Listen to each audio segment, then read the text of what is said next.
But certain pets have things like certain pets can cast heroism, which is a big buff. Certain pets have big defensive cooldown. It's like stuff like that. Okay. But you can just go get any pets you want. And I do like the time mage though. I think that's correct. I like that. I like that actually. Now that you said that, I do like that. It is probably the last mage class they haven't put in that game. Could be wrong about that. I mean, the last Magic DPS was Red Mage. No, but I mean like Final Fantasy type of mage. Final Fantasy. Yeah.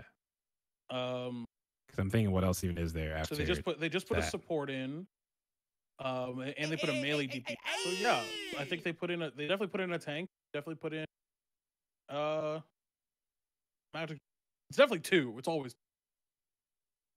Yeah. And then for because ranged physical, the last one was machinist. Dancer, Right. Shadowbringers. You're right. It's dancer. You're right. I don't know why I always think dancer is a base class. Don't know why. Because I'm thinking it's bard. That's what. Makes sense. They're both musical. Yeah.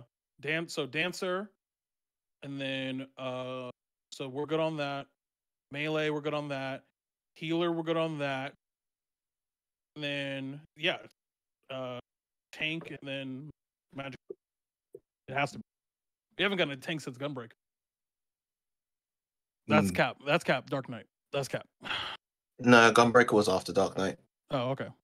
Does anyone in chat know what I do with these clumps of dirt or something? Because I feel like I see these everywhere and it's interactable, but I just don't know what to do. All right, we starting soon? What's going on? I'm waiting for you guys. I'm literally just sitting. I'm eating dinner in the meantime. Shofu even live? What's good, Token? Yeah, he's Token live. Black, bitch.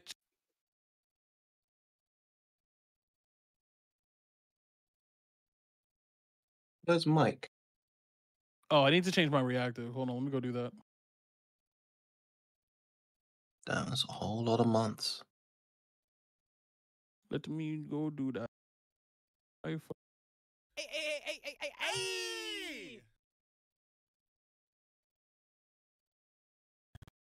Here. Nah, RJ. I mean, if you can't, I mean, FF14 I think is the best MMO for people who don't pay attention, like, because you could just play whenever. You just pick up the game and go.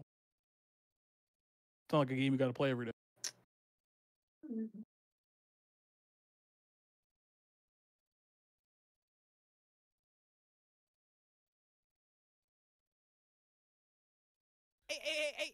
Oh yeah, Shofu, if you're speaking, we can't hear you, and your chat seemingly can't hear you either. Thought it was muted. Just seems daunting from the outside. I 100% understand. But just believe. Yeah, it's definitely the most new player friendly MMO. Yeah. 2K though, Hello? so you hoping you get people to play with. Can you hear me now? Yes. Yep. Yes, sir. Thank you for 113 months, my brother. And McDerrick, No problem, man. thank you for the long time but yet inferior to Virum 104 months. Appreciate you. That was crazy. Why'd you do that? I need him because he did it right after Virum. Oh, okay. Well, but inferior to Virum. I'm wrong. Can't make this up. Thank you for 18 months, bro. Optimus Maximus 33 months.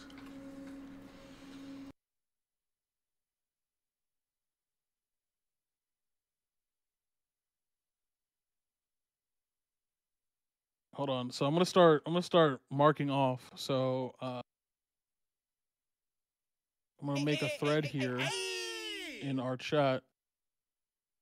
I'm just gonna call it shows where Ricky Cocaine is absent. Hold on, I already have a pinned message in here counting the number. Oh, you do? Where Warchamp and Ricky are absent. Let me see this. Oh, who misses more shows 2023? Oh, they're tied.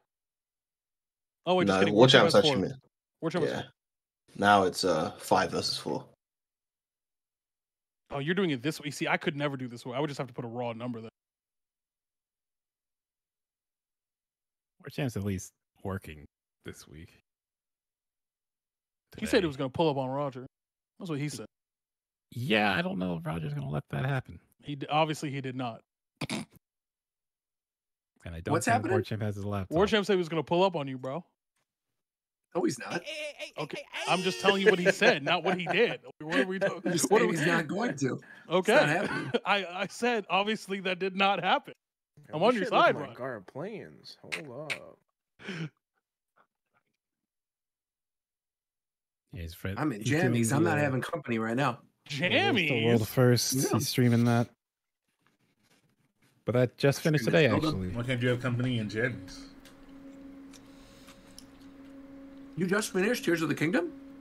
No, the Race to World First, the War Champs that just finished today. Oh.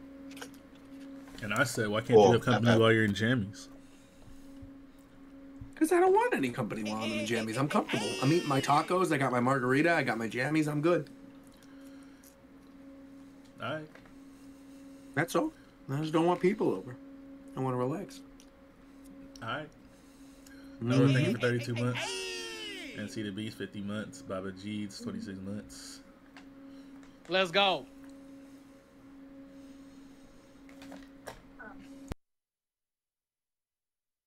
Well, I'm playing the intro now. Do it.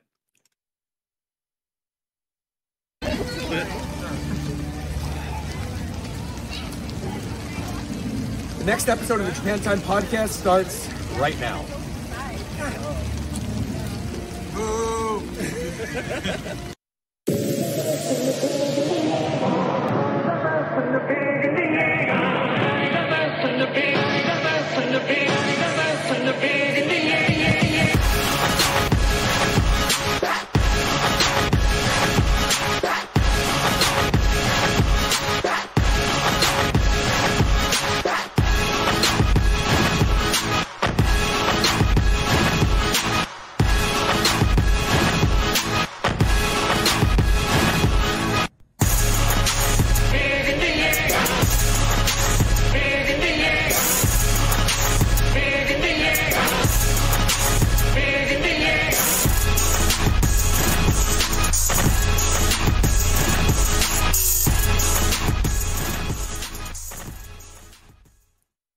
Okay, what is going on, everybody? Rogers Base here, and welcome to the Japan Time podcast for May 15th, 2023. This is our first ever show since the release of what is probably going to end up being Game of the Year 2023, The Legend of Zelda Tears of the Kingdom. We are out quite a few people right now. I know I didn't just hear Cap from the guy that likes Horizon. Sit your ass down. We had a couple people who are in here right now. First and foremost, we have Shofu, of course. What's going on, Shofu? Hey, man, rest in peace, DC, man. That was my fucking guy. Very sad what happened to him. Yeah, rest in peace. DC, man. Oh, absolutely. Rest in peace. I forgot that happened since the last show. Oh, man. Yeah, rest in peace to ZC. Really great guy. He was really awesome at all the Pokemon events, too. Whenever we went to Pokemon Worlds and things, he would hook us up with badges. And, yeah, really sad to see what happened to him. Really sad. So we've got Shofu in here as well, paying his respects. We've also got McDareth. What's going on, McDareth? Doing well. I mean, we're gonna get into it later. Obviously, I've been playing Tears of the Kingdom, and I don't know when I'm gonna finish that game. I'm like 28 hours in, and have just started going towards the Rito mission, which is like the first main one they send you on. I have just been exploring a bunch, but we'll get into that later. I'm glad you mentioned that as well, because I saw some people asking in the chat earlier whether or not we're going to go into spoilers. We are absolutely not. There are not going to be any story spoilers in this discussion at all. I think we're all still relatively early into the game. We're not super far. I just got to my first technical dungeon today at the end of my stream. So again, very early first impressions, but I think a lot of us have already 10, 15, 20 hours in the game. So yeah, again, no story spoilers, but we will be talking. So I have a question, right? Related. Yeah, so how far? Okay, so definitely not. You know me. I wouldn't talk about story. But with a game like this, half the joy is finding stuff for yourself. So how far in are we going to talk about stuff we see? Because there's stuff I read into that's wow, this is kind of crazy. I think that I'm up to glad I this just weekend experienced. is. I mean, you know, none of us have been playing for a super long period of time, so I feel like anything we've discovered in these first 3 days that aren't necessarily super story spoiler, I think we're good to go. All right. Because people have been sharing their creations and things on social media, so I feel like it's totally fine. All right, well, someone else is taking their time with the game. We've got Coastward. What's going on, Coast? Welcome to the stream. Oh, I'm fucking loving this game, man.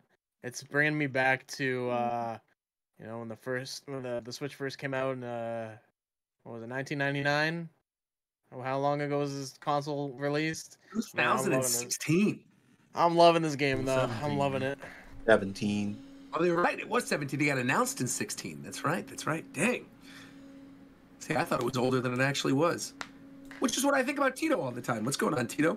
I am kind of like, I'm old as shit. Like, I'm not old as you, but like, I'm old as shit. No, I only said Cap because it's like this year's kind of like FF16, Spider-Man 2. Like, I don't think that's Spider-Man a lot. 2 not winning nothing, bro. Watch That's it. Cap. Like, Bro, I come on. see. Keep it I would. a I buck, mean, bro. That's the kind of game that wins awards, bro. Keep it Are we a buck, serious? bro. I'm Yeah, telling you keep it right a buck. now. No, I'm not it's saying this is either it's the kind of game that gets nominated for awards. It doesn't Right. win them though. It's not going to win it. No. This I think game there's definitely is some other getting really good tens games from this year, across but everything. Yeah, I don't think like- Spider-Man's getting tens Spider-Man's across not getting everything, close. man. It's there not was a even- world where I would Don't have say probably tens across agreed everything like with it doesn't you, look Tito, how it but looks. It's the console it's on, man. True. They lose That's points. the- bro. I don't know. Biggest downside is because of the console, honestly, with this game. Like I said, we'll talk about what I told you earlier, Roger. But I'm just going. I haven't looked at reviews for nothing. I'm just going off of like what people are telling me. So I didn't know Yeah, it was of getting course. tens across. You know, whatever. Oh, yeah. It's been getting a I lot. just I know think that there's a lot of good games coming. it's currently reviewing higher than Breath of the Wild did, which is pretty insane. Well, I think When you okay. think about So it, if we yeah. could jump, if I could jump on this real fast, because I think Yeah, go ahead. Yeah, so. yeah. My Oh. biggest worry with this game. Okay, hold up. My biggest worry with this game was that it's like so Breath of the Wild was so amazing because when you're playing it, you're getting that feeling of wow, all this stuff is new because Zelda hasn't been like this. Yeah, there's been open world games. Even though people act like Breath of the Wild was the first, it definitely changed a lot of the way that genre has been going forward. So a lot of stuff with Breath of the Wild was brand new. So I thought if this is just Breath of the Wild 2, you're not going to get that feeling again. But there are so many times in this game it does something or something happens or I go to somewhere and I get that feeling all over again. And it's happened so many times. And I'm not even like probably even a quarter into this game yet. Like I feel like it's going to review better literally because it did something that's so hard to do and it lived up to an already amazing game and topped it in so many ways. Yeah, I definitely agree with that. It's honestly kind of remarkable going through this game. You know, I played. I think a lot of us played Breath of the Wild when it came out, which was 6 years ago now, and yet somehow, in spite of how familiar a lot of things feel, it still manages to feel fresh in a lot of ways. And I think the game plays to that idea incredibly well, just in terms of how it structures a lot of situations, how it presents Hyrule to you, all that jazz. By the way, the person speaking right now is Viram. What is going on, Viram? I realized I didn't give an introduction for you, but of course I got to do an introduction for you. Hello, Viram. Hello. Welcome to the show. It's good to be here as always. Absolutely. Okay, so Talked about Viram, I Zelda. need you to answer this question in the chat. Why is he British? That's a stupid question. I I should just ban you from the Yeah. chat. I saw this like I gotta. I mean, this there is one an time. answer. There is an answer. And to be fair, didn't Fidel literally say the exact same thing? No. He said, "Oh my God, he's British." Yeah. Isn't that cool? It's cool to meet the British. That's what he said. He said, "Oh my God, he's British." Looks at Aru. Isn't that cool? Question mark. And I've never wanted to kick a human in the chest more in my life. Oh, real quick, I actually want to ask and direct a question to someone specifically, and that is Shofu. And the reason why I'm doing this is because, you know, a lot of the time you'll stream Pokemon or you'll stream fighting games or you'll talk about that kind of stuff. But Breath of the Wild, when it first came out, I remember being surprised by how much you liked it and how much you were playing it and talking about it. And so I'm curious if the magic is still there for you as well, playing through Tears of the Kingdom. Like, if you've been streaming it, really enjoying it, what are your initial thoughts so far? I haven't played too much of it, honestly. I'm like 7 hours in. I unfortunately am just far too busy right now. I don't have time. gotta get ready for things. You feel me? Of course, But it's been fun. for Like that cipher. of course it's fun. Like it's still, I still have the experience of I mean, I don't know. Every time I boot up the game, it's still, you know, I just run around and find stuff. Like I'm trekking across the desert right now, and I'm just running into random things that I didn't even know were there. Like, so it's cool. Like my experience with Breath of the Wild in this game is always just, I always get the feeling that I can just do whatever the fuck I want whenever I want. So I can just freestyle the game, and it's fun that way. I'm glad you said that too, because that is something that I didn't know if I would necessarily feel again after seeing that initial gameplay reveal. Like, I think seeing Ultra Hand, Fuse, Ascend, and Rewind or Recall or whatever for the first time, I was like, I mean, these seem like cool powers, but they don't necessarily feel, at least initially, they didn't feel to me like they were going to be as unique as the ones from Breath of the Wild, or that you'd be able to do as many things. But I actually think, like, this game is a lot more open with what you can do, and things that you can fuse, and places that you can go, and things that you can combine in the environment, and those things that stay there. Even, like, completing the shrines, I feel like, you know, there were always different ways to complete the shrines in Breath of the Wild, but I feel like this time around, I have seen so many people complete so many shrines so differently than I have, or like even other friends have that I've been watching on stream. Yeah, and so I think always that's been my kinda like favorite part of the this game. time. That Yeah. there's no standard way to do anything. You can figure it out how you want to figure it out.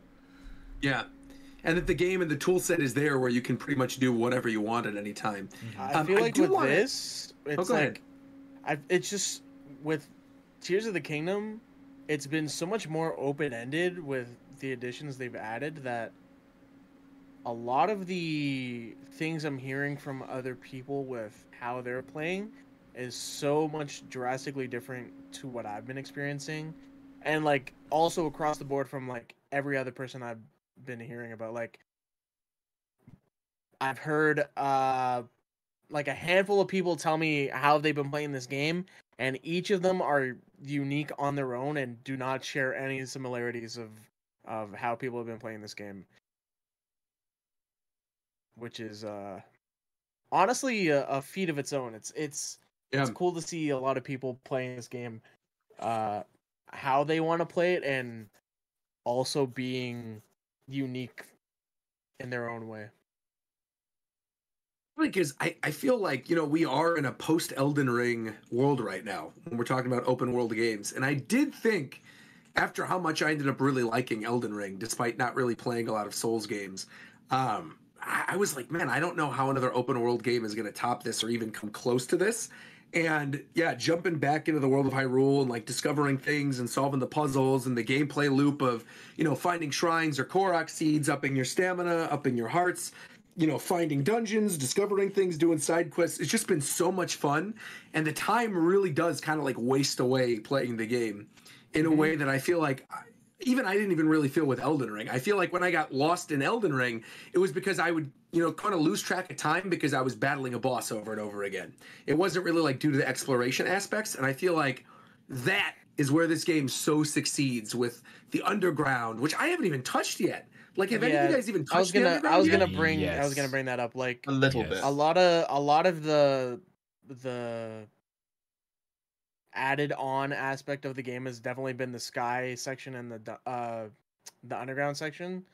Not only that, like when you compare it to Elden Ring, I feel like a lot of it also comes down to, with Elden Ring, I feel like there weren't as many like small little quests that you can do compared to Tears of the Kingdom. Like, if you enter a new village, or you come across a stable or something like that, there's always like a handful of little side quests or adventures you can do that open up things like new cooking or new clothes and stuff like that. So it's open ended in every aspect of the game, and honestly, a little bit better than Elden Ring. I'm gonna be real. So Go ahead. Yeah, go I ahead. was gonna say real fast. So for anyone who's seen the underground, hasn't gone down there, trust me when I tell you. I won't tell you what's, but go into the underground. Go to the underground Bruh. and do Anytime that I've quest. seen any of that stuff, I get the hell up out of there. I'm not jumping That's in this what big I'm- dark hole, Wait, bro. wait. No, Is Yeah, that don't the shit don't where- jump I'm not down there, jumping bro. down, bro. I can't see Hell nothing. no. There's goo everywhere. There's Is that shit where Snark got gripped up? that was during a red moon. I Oh, Oh, okay. the fucking hands, bro. They Yeah, just the come out hands. of nowhere. I- And they, I ran Jump You're down. done. down. I Do hate- not I hate jump down those. there It's unless you're horrifying. prepared, man. Oh my god! Yeah. Oh, yeah, The I first guess time I that'd be ran the into a thing. floor master was in it was like on the way to one of the towers towards the Zora area, and I wasn't even underground. Then all of a sudden, these things just come reaching out of the ground and chasing me. I didn't know what the heck was. I thought it was a blood moon. I thought I got caught like in the middle of a blood moon thing, but in reality, it was just the floor masters coming after me. It was wild. Jump Yeah. scare shit, man. But let me say, if you like, I'm trying not to spoil it, but there is something down Yeah, there of that you course. get that once you get it, it's so good. So if you like crafting things, you should go into the underground. So that's the other thing I've heard people say is like there's an optimal way, obviously, to do the quests in the beginning. But I also feel like I've watched so many other people stream this and completely ignore even the first one to get the paraglider. Where it was like my chat was even telling me like you really need to go get the paraglider right now. If you don't get it right now, like you're hemorrhaging your traversal aspect.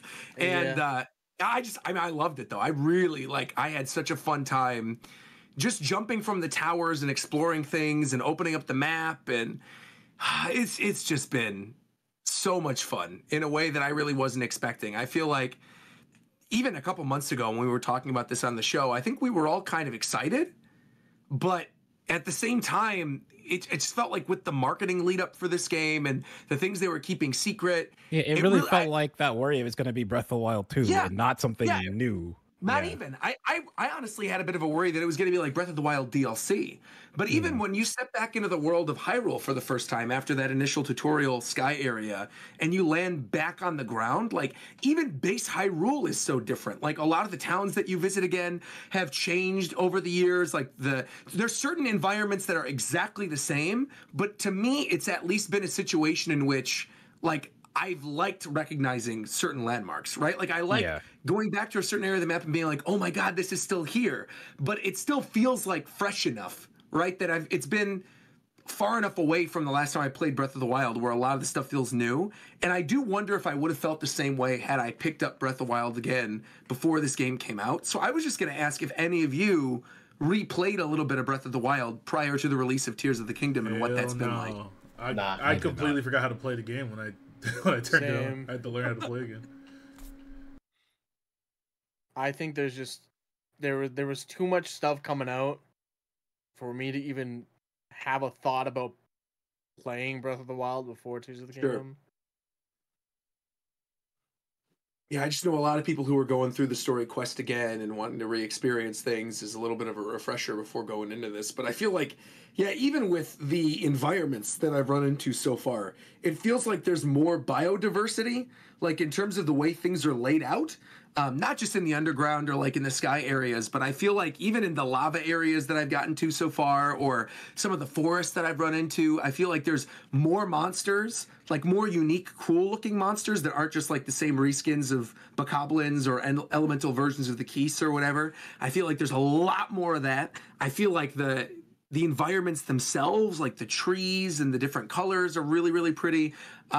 You know, obviously, I think the one big gripe that I've seen a lot of people have, and you know, Tito, I know you could speak on this, is that the game looks like Breath of the Wild, right? It doesn't look like something that is like top of the line, best graphics of all time kind of thing that I think people are expecting out of games nowadays, or like with, you know, things coming out in the near future. You've got Street Fighter looking beautiful and Final Fantasy looking beautiful. And, you know, even recently, like Jedi Survivor looked really good despite some of the weird spec problems that game was having on PC. So I'm also just kind of curious, like, does that bother you? Is that something that you've thought about at all while playing through it? Are you upset by the graphics at all? You wish it looked better? Or does it not really matter to you because you're having so much fun with the gameplay? Because, I mean, personally for me, it doesn't bother me at all. But again, people know me as like, you know, hashtag Nintendo free game fanboy. But it really doesn't bother me in the slightest. I'm just curious what you guys think. I mean, I don't have a problem with the way it looks. Definitely, it'd be dropping frames here and there, but that's standard for the console that we're playing on. So I'm not tripping on that either. No. But it's also like 30 FPS, and it's just, I don't know. I've already gotten used to Breath of the Wild, so it's not really anything too crazy. Yeah.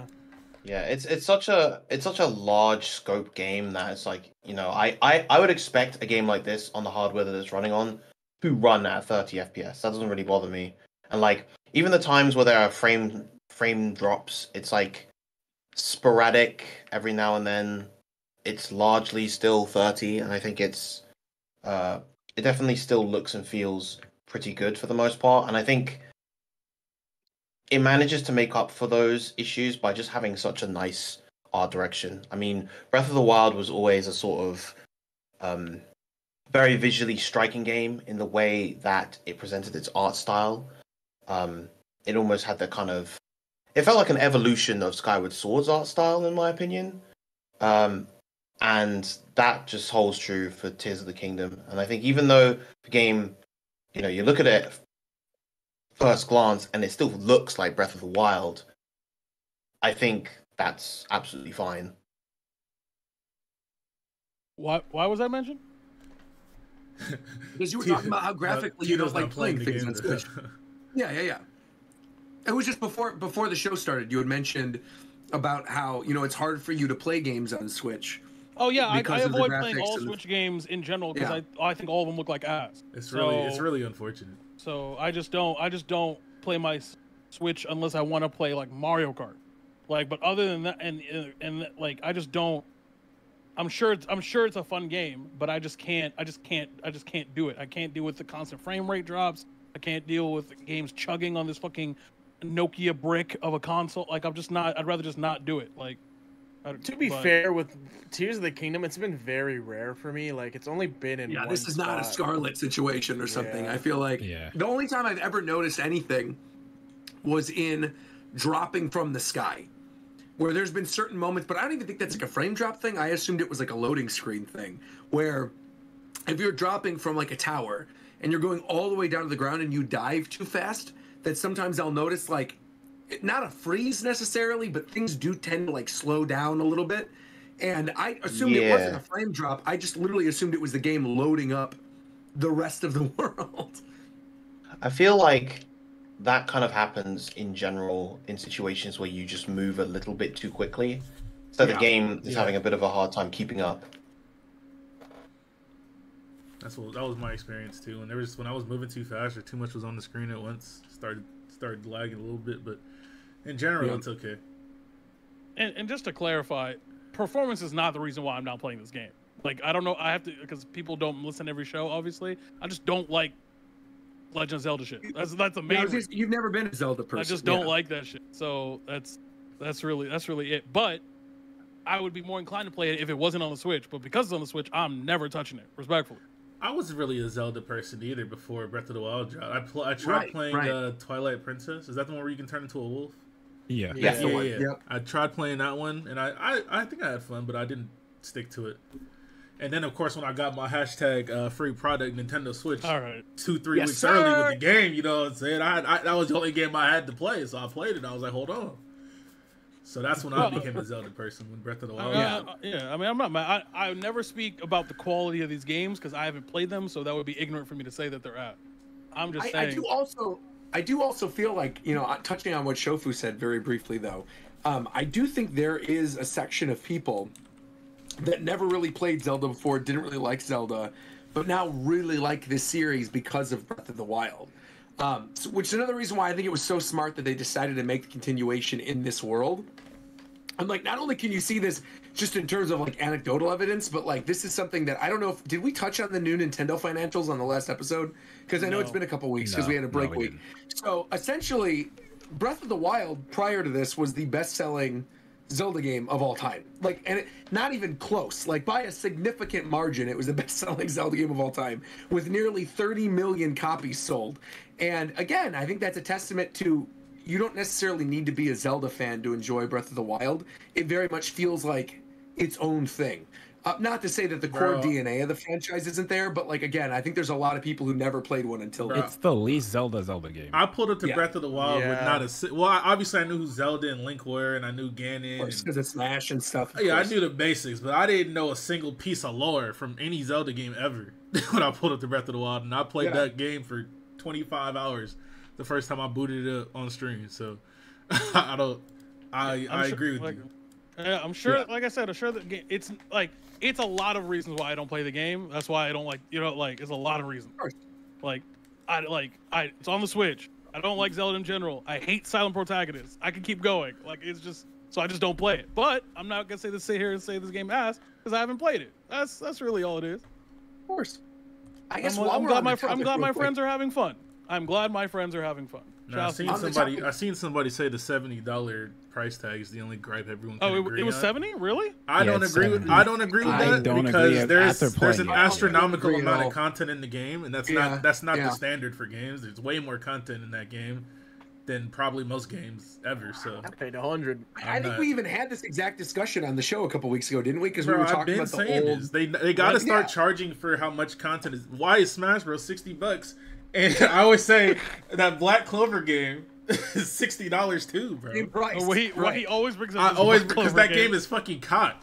Look, bro. All I know is Redfall came out, and that shit's $70 too, and that game don't even work. That's what I'm saying. That's what I'm saying. Don't get me started on that shit, man. You buy Tears of the Kingdom, you can play that shit for 3 years and probably still see new shit the whole time. So like, you can't be mad. I mean, you can be mad at it, but I wouldn't say it's not worth $70.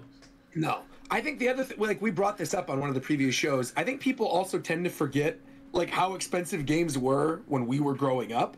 Because like the Super Nintendo N64, I guess I'm aging myself a little bit, or like Shofu too, but like Super Nintendo and N64 games were that expensive. They were absolutely that expensive. If you go back and look at old, Target flyers or Walmart or whatever, people were buying Tetris Attack on which is why I had a Sega Genesis. No. Imagine paying like $60 for some Daikatana shit, you know? That's like what I'm saying, man. Exactly. Bro, so I feel you had less information when you bought games. Significantly less. You used to just have to kind of, especially if you were like on PlayStation 1, PlayStation 2, like when they were shitting out games every week. Not even then. Like imagine fucking NES days where you barely know shit about. Bro, you don't know shit about anything. nothing. When games were marketed by longevity, by being hard, where it was just like dumb difficulty to make you play longer, like that shit was dumb.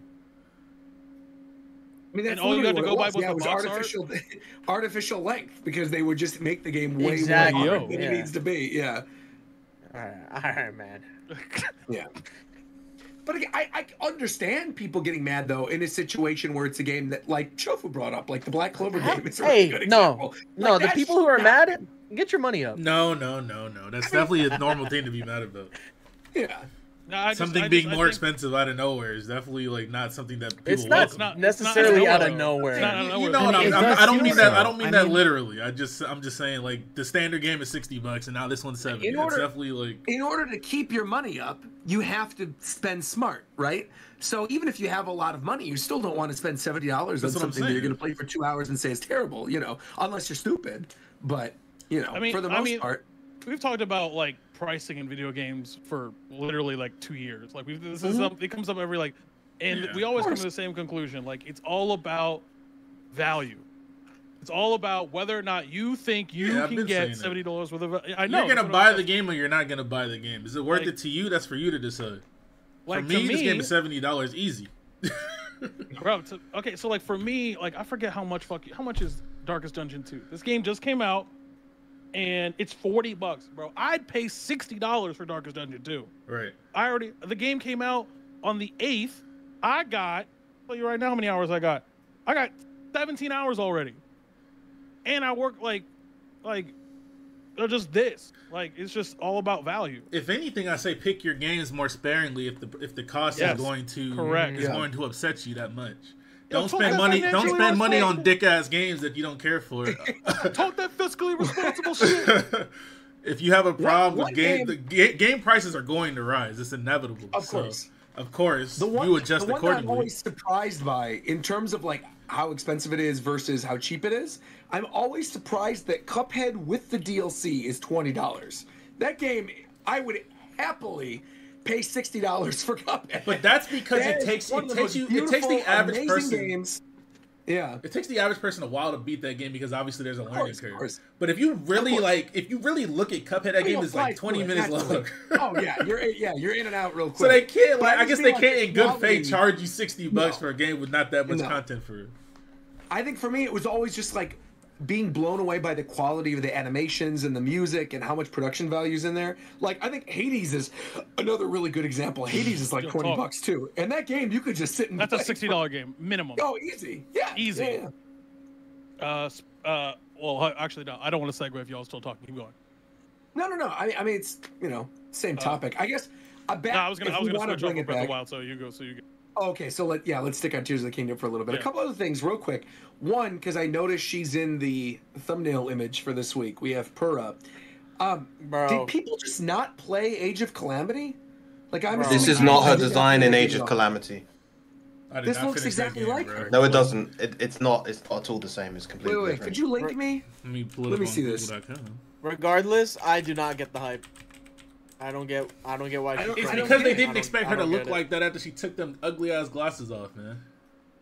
And no, I also think people were just wait, expecting did her they- to be the did kid they version do again. First, though, Do they right? do the Because- anime thing? Right. Do they do the anime thing? Where she takes off her glasses and she looks like a completely different When person? you first see her, No, she has these no, weird but- goggles on. Oh, okay. The one that we're seeing in the thumbnail, right? That's her with the glasses on. But the one in Hyrule Warriors, it's that, but her glasses are up. That's the only difference. She has her No, glasses The her on. outfit is the outfit is completely She different. looks different. She has a different hairstyle. Yes. She has her face looks. She looks different for sure. But she looks similar enough. I can tell it's the same Yeah, character. I was gonna say I could definitely knew it was the same person. Yeah. I don't think they just didn't expect it to look so cutesy like that. I guess I don't know. It I was just think a lot of people going into it's this. wild. I just think a lot of people going into this thought we get the kid Purra again from Breath of the Wild. Oh, that's right. Where she like de-aged herself or whatever because of her experiments. Yeah, I'm glad they got rid of I that. kind of That's wiped good. Age of Calamity from my brain, to be honest. So I didn't even remember her in that game. Yeah, I like. Oh, you're saying you tried to remove it from your I brain? didn't thought you try said to you liked remove it. I played that game for a bit and I didn't give a fuck about it after a while, and then I just didn't remember Yeah. anything. Passively removed from his Yeah, brain. yeah. There you go. Shit was malware. It wasn't malware. No, in your brain, obviously it was. This shit got cleaned the fuck out. So the other thing I'm kind of curious about with everybody in the call who's been playing, have any of you done any of the quote unquote dungeons yet? Or have you just been I've going done try? one. Are you saying okay? So define what you mean. Do you mean like old I mean, like Zelda the- style dungeons? Or are we I talking mean the about? Zelda style dungeons, yeah. No, I'm on my way to the real. Okay, I'm on my way to the first one as well. That's why I was asking. Yeah. What I will tell you is you can go. Okay, so this is like, it's not a story spoiler or anything, but if you went to Hyrule Castle, which you have to, obviously, you should go back there. Go back there. There's a way to actually go into a part that you were in Breath of the Wild. There's hard enemies in there, but there's good loot, and there is a cave. That cave takes you from the Hyrule Castle all the way to the lookout landing, underground the entire time. I was in there for like 3 hours. It's giant. So you immediately went to the underground then. This wasn't something that you No. waited to do. So okay, that's not even the depths. That's what I was like. It's a cave that's under the you're still on the surface, but you're in a cave, and the cave is 3 hours long all the way through. And it has enemies. There's really strong enemies in there the whole way through. It's probably It's not really 3 cool. hours. It's just you took your time. I didn't. I know what you mean, but No. I'm not trying to play hyperbole. Normally, I do take my time to explore around. I didn't. I you went back sprinted one through time. The entire thing. I wasn't sprinting, but I was working my way through the entire thing. It's I'm not joking. It's giant. It's pretty Wow. crazy how big it is. I've been spending most of my time just. There's a lot of clothes you can collect, and I've been getting a lot of that in my inventory and doing a lot of quests for that because I don't know. I like the clothes in this have been really cool to collect, and a lot of the amiibos, the Zelda amiibos that you can get, like the Link's Awakening one and the new one that came out, get you some cool costumes. So I was also thinking about buying some amiibos. Get you some amiibo. Do you know what amiibo? Is it just the Zelda Amiibo. ones that give you them? Because I have a couple. The Zelda ones give you specific items. They don't always give you the outfits, but they can give you like paraglider cloths or like specific things that aren't just like cooking ingredients and stuff like that. But you can get, like, for instance, the Link's Awakening amiibo. You can get like the Link's Awakening costume. Oh, that's kind of cool, actually. I like that.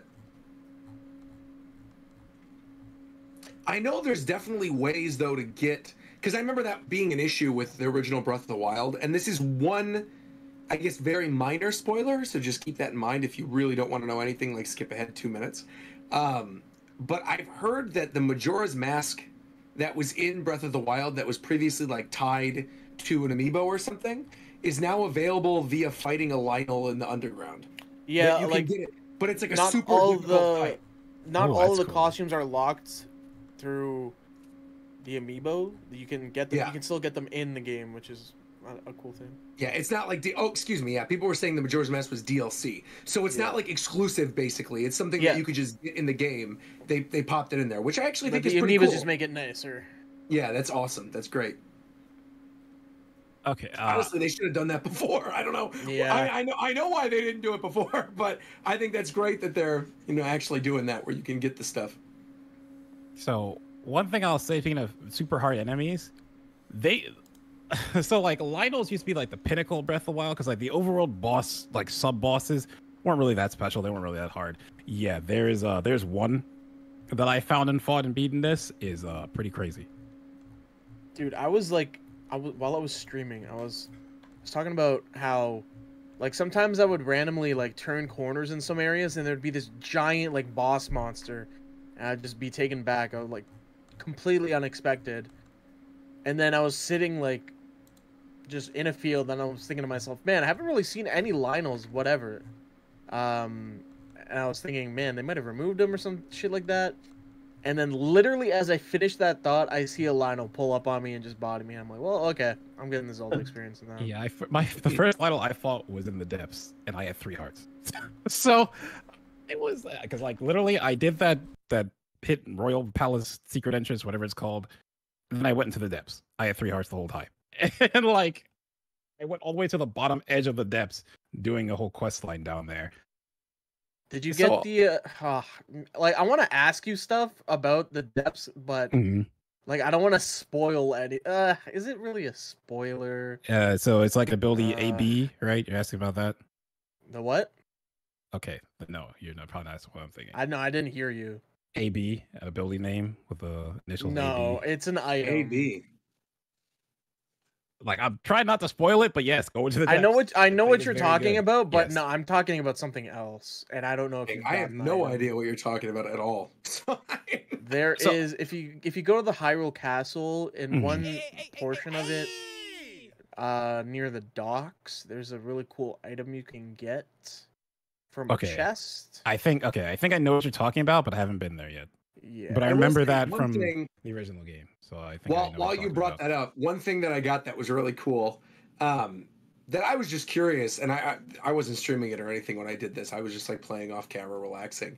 Is I wanted to go back to the Great Plateau because obviously like Breath of the Wild starts there, the original game, and I was like, I wonder if there's going to be anything there, like any special thing in the Great Plateau. And I went back to like the Temple of Time. And I ascended because now you don't need to climb everything. I just ascended to the top of the temple, and I got a cool item there. So if you guys are playing the game and you I'm want to gonna go to do the that now Great because Plateau, I didn't actually. I went suggest back, doing but that. I didn't ascend. I just went. Yep. Like I just went there. So I'm gonna. You do have that, to go actually. about it a weird way because the Temple of Time's like kind of ruined a little bit over the like however many years it's been since Breath of the Wild. And so there's certain parts of the roof that you can't ascend up, but there's basically like a puzzle that you can do to ascend your way to the roof. And you really don't even, you don't even need a lot of stamina for it. You could just get right up there. And I did it pretty early on, and I'm really glad that I did that because just as I thought like, oh, they're going to put something here to be like, oh, you remember this area. They did, and it was totally worth it, and I enjoyed it. So You know what I love about I recommend that. the Breath of the Wild and Tears of the Kingdom? they really get you thinking with your environment and like puzzle pieces and how they introduce new things to you and get you to use your brain and figure shit out compared to like a lot of the other games that kind of just give you, hey, here's this little tutorial box, here's some dialogue, this is how you do it, go do it now. With Tears of the Kingdom, I've like actively had to think, oh yeah, I just got this thing, maybe they want me to do something with this. And so that's something I've really appreciated playing so far, is the less handholdy type of gameplay. I like it too. Yeah, for sure. It's all context clues. So they gave you the tools and they kind of set up stuff in front of you, and then it's up to you to figure out how to use your tools to complete things. It's also interesting too when you think about the jump from the game prior to Breath of the Wild, right? Like removing, I guess Link Between Worlds would have been the other one in between Skyward Sword and Breath of the Wild, but removing Link Between Worlds from it, like the last console Zelda prior to Breath of the Wild was Skyward Sword, and that game was the most handholdy video game I've ever played in my life, with Fi telling you everywhere to go. Not to say the game isn't fun, and I feel like they made some improvements with the HD version, but I also feel like there were a lot of things in that didn't need to be there, and I felt like they kept over-explaining things to me. Whereas Breath of the Wild kind of just like dropped you in the world, and like you just mentioned, I feel that even more with Tears of the Kingdom. I feel like going through the Great Plateau again, if you're ever looking to replay Breath of the Wild, I do feel like there's certain tutorial beats that you have to hit, whereas that early environment on the Sky Island at the very beginning of this game, I felt was great because not only could you go any direction that you wanted to go in to complete the shrines, but I also felt like it was a lot of fun just gliding and trying to figure out like what island I wanted to go on, right? Like the fact that it was in the sky as opposed to just being like a plateau on the ground separated it and added an extra level of danger to it that I think the Great Plateau didn't have earlier. The one thing I'm a little perturbed about with this is I wish they made a little check to see if you had Breath of the Wild saved data on your Switch, to just skip over some of the tutorials that you would have like learned from that, just to like save you a little bit of time from sitting through stuff. I know there's some things. Yeah, they do check. Yeah, check some the horses that you had in. Yeah, Breath I know of the there's Wild. some things, but like there's like tutorials on how to like I don't know, like very basic, like here's how stamina works, stuff like that. Like I know how it works. I played Breath of the Wild. Like I don't really need that. I wish I didn't have to sit through it. Another thing I wish I had was more control over my settings. Like I wish I was able to change my camera. I wish I was able to remap my settings, you know, just some small stuff that really isn't going to affect the overall experience of the game. Just stuff I wish I had access to. I wanted to mention something real quick too, which I guess like if you're listening to this and you haven't played yet, or you're debating playing and you need like a little tip for when you're playing for the first time, something I would highly recommend, and I recommended the same thing with Breath of the Wild. There's a point in the game in which you can start upgrading your hearts and your stamina with these little lights that you get, these blessings that you get from the shrines. Fuck a heart. I highly recommend, exactly, forget about the hearts, go straight for the stamina. Because even just having one extra stamina wheel in this game has opened up so much. Exploring the shrines, like going all over the place, climbing up mountains. Obviously, you got to be careful. You know, you can't get hit. But I also feel like you're already trying to be careful because of the weapons breaking constantly. You don't want to immediately use all your weapons. So definitely go for stamina if you can. Obviously, you start adding hearts once you feel like you can as well. But at least fill out that first full stamina wheel before you start going. If you're planning on going to the underground, then get some hearts for sure. Yeah. Oh, okay. Well, there you go. I went down there without it, and it was. And that's why I ain't gone down there yet. I knew it. Yeah. I mean, you could still do it. I did it. Like, I want to talk about that area so bad, but I'll just talk about. I won't talk about everything down there, but I'll just like a little bit. Sure. I spent so much time. What we're doing, the next episode's 2 weeks from now. I'm sure by then people will be there. We could talk about it next show. I'll just talk about just one thing that I think is cool with that area that's not really a spoiler. So the biggest thing and the reason I could go down there is because I did that dungeon that cave system, and you need those like glowing like little flower things. And in other caves, you just throw them. An enemy will look through them, right? But when you're in the underground, when you're in the underground, it is like literally pitch black until you like light something that will light up an area. But those flowers, you can throw them, and it actually just carves out the darkness to an area where you can see. And so like actually pushing forward and creating light where I can move through the area. It's so sick. Like I love it. Even better, you can fire them off of arrows. Yeah, and you can just fire them off into the distance to see more around you. Like you should, like most of you know me, I don't like horror stuff. So going down there at first, like I don't know about this. Sure. I started doing that, and it was like, okay, this is so cool. I did not want to go down there at first. I got so scared. It's legitimately scary if you can't see anything and you don't have enough equipment and you don't know where you're going. Yeah, of course. I guess the other thing too. First off, by the way, I also want to introduce Warchamp. Warchamp, I saw you just joined. Welcome. But the other thing I want to say too is like, even from that initial tutorial area where you get introduced to like using the wings for the first time, or just some of the other like items that are laying around the world, the weird little like Zonai artifact things. It's been so fun getting the capsules and then figuring out like how to use each of those things in situations you wouldn't necessarily think you would use them, or like just summoning them in a place that you didn't think you would be able to, and then going to a different area or exploring something. It's a blast. You got to go to the depths. I'll try not to say, but you just got to go to the depths. How deep are we going into spoiler stuff? Just nothing like story first related. 3 days, nothing story related. Yeah, so not really too much in terms of spoilers. I've played 10 whole minutes. Oh, you're good then. You're good. I've been very busy. On God, bro, I want to play too. Damn it. I kind of feel that's everyone's situation right now. It came out like late spring, beginning of summertime. Like lots of stuff is going on. Lots of stuff is going to be coming out. So I feel like people want to get their playtime in before Street Fighter and before Final Fantasy 16. Oh my God, Street Fighter! And it's like there's just so much. I mean, really, like when you think about all the good stuff that's coming out, bro, that's what I'm going to be busy that weekend. Right? Damn it, man. There's a lot of stuff. Real quick, any WoW players in chat? Anyone watching the Race to World First this past week? I watched it. It's good. Where my gang at? So what exactly is Race to World First, real quick, not to go off on So too much whenever a new raid in the game comes out, there's 3 difficulties. There's normal, heroic, and mythic. And whenever the mythic difficulty releases, there's a race between all of the top guilds in the world to see who can beat it first. And it takes anywhere from like 6 to 12 days to actually beat it. These guys are playing like 12, 14 hours a day. It's really tough. But we've been partnered with one of the guilds, the top North American guild, since 6 raids ago. So we've done 6 races with them, and they fucking won this time, baby. We're back. What's that got to do with Zelda? This is why he has to play. I'm just kidding. You really gonna hit me with the who asked? Roger just asked. I was just kidding, man. Bro, I'm in LA right now, Shofu. I will come square the fuck up right now. Okay, and like what the fuck? You'll square it with a big Glock, man. Step out your house. Come on. Yo, what? Huh? You said you'll square up with a Shofu? Glock? I didn't say nothing. Huh? Shofu's careful, man. Bang. bang. I'm in Santa Monica. Let's go right now. Fuck out of Warchip, bro.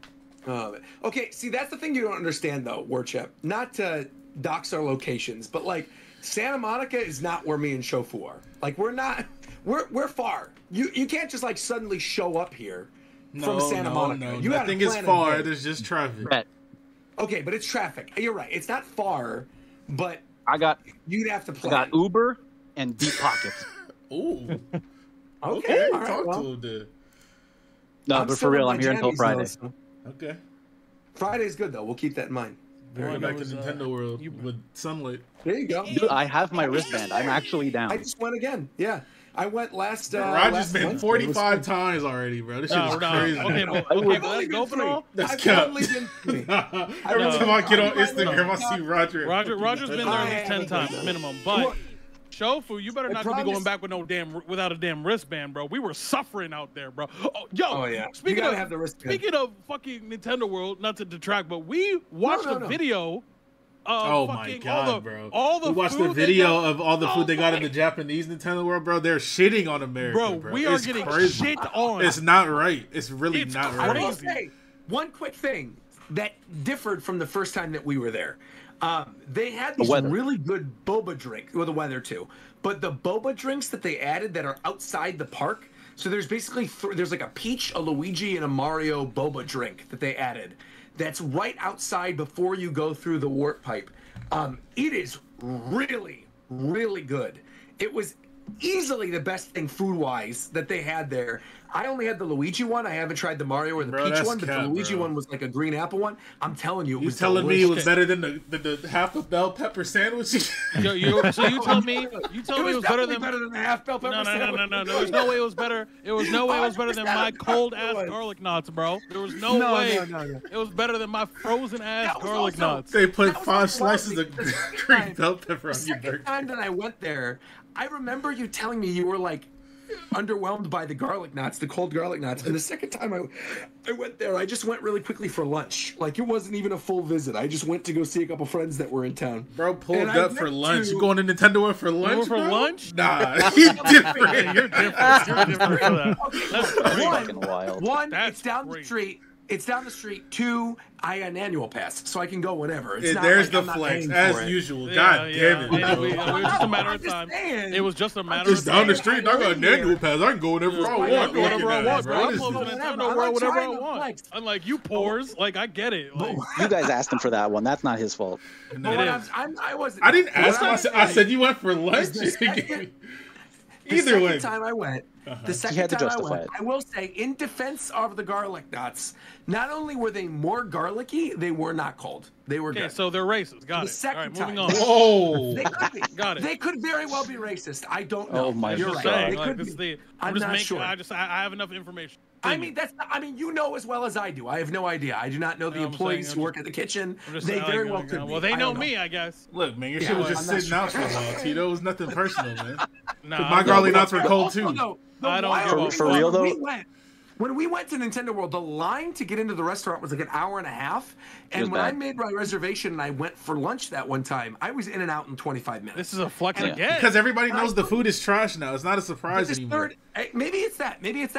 But the food was better. It's not trash, The though. second time I felt. No, It- it's not, it- it's it not was- trash. it was okay. It A lot wasn't of bad. it's It was generic. okay. I think it's Especially if generic. you It's love For green me, bell because pepper. because it seemed like they went out of their way to make each dish Right. unique in some way, I thought it would also be good on top of that. Right. But it was just okay. But it wasn't bad. The I won't- I won't mushroom- say the it was mushroom- bad. the mushroom soup was Having decent. tried yes, I was gonna say, having tried things again, the mushroom soup is still very good. It's by far the best basic thing on the menu. The mushroom soup is very good, but if you don't like mushrooms, you're shit out of luck. I like the sugary cupcake that a lot of people didn't like. They said it was Talking too about that sweet. shit that's like Bro, it wasn't 90% too. frosting. It wasn't too. Yeah, there's too much frosting. It's not about the sweetness See, of the I liked frosting. It was that, just actually. I liked the peach one. But I also, nobody got the tiramisu when we were there the first time. They didn't The have little it. Ziploc They one? didn't have They- it. they didn't ran have out. It was But I out. got it the second time and it was excellent. you did. So I Of would course say you the did. tiramisu was good. They didn't have that. They I'm didn't have angry. spaghetti and meatballs. Roger just knows the chef, man. Yeah. Like I just, I wanted he's to just get the homies. spaghetti. Like he just Chef knows Cody and I toad. He were just on a- pulls we're out on a toad. Like Thursday wow. basis.